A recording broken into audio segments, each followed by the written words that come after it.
It is evident from this weekend's tragedy that domestic violence affects both adults and children.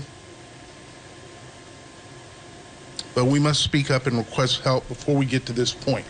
Metro Police say domestic violence claimed the lives of 5 people over the weekend, including a child. Their plea tonight for those in a similar situation: reach out for help before it's too late.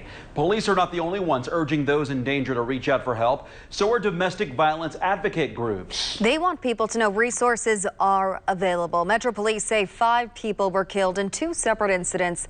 The youngest victim was just a child. A 23-year-old woman found dead on Lick Ridge Court has yet to be identified. But the victims from North Randolph Street include 44-year-old Tamika Brown, 35-year-old Anthony Johnson, 23-year-old Daquan Moore, and 7-year-old Eve Moore. WRTV's Nikki Dementri found out violent domestic violence have been on the rise during the pandemic. This past weekend, our community experienced another great loss. Domestic violence. It's to blame, police say, for 5 lives lost, another shot, and 2 children missing Saturday night. We certainly don't want these situations to get to a point where, again, we're standing in front of the podium having to talk about the tragedies that we are today. The first incident on Indy's south side. Less than 48 hours later, and 28-year-old Marco Pancheco Alaman is facing murder charges after the death of a 23-year-old woman. And following an hours-long standoff Sunday, 25-year-old Malik Halfaker was taken into custody in connection to a quadruple murder and Amber Alert on North Randolph Street also Saturday night. He is facing murder, robbery, and attempted murder charges. Everything in me just dropped because it has now escalated to a different level in Indianapolis. Daniette Smith with Silent No More says she was on the scene of the North Randolph quadruple homicide. Every time I speak to a victim,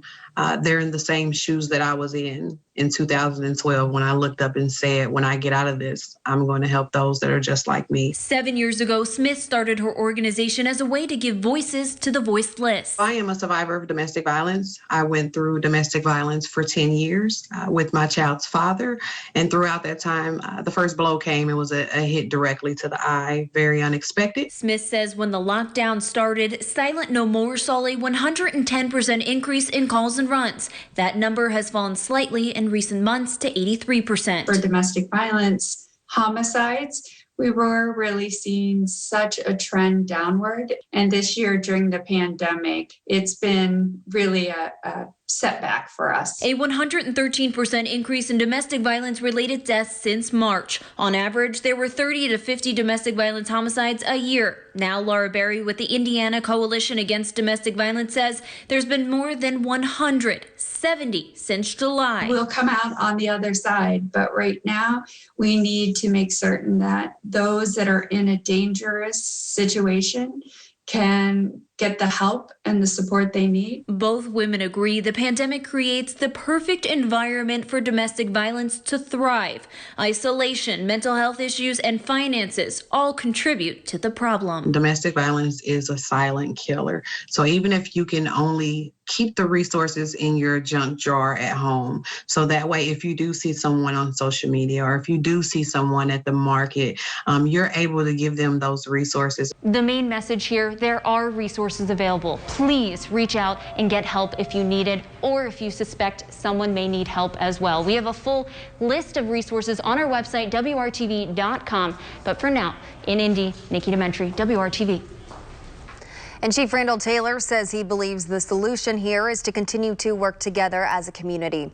Officials with IMPD also share in thanking the community for their help by calling in tips. IMPD says the 69% clearance rate shows working together is getting results.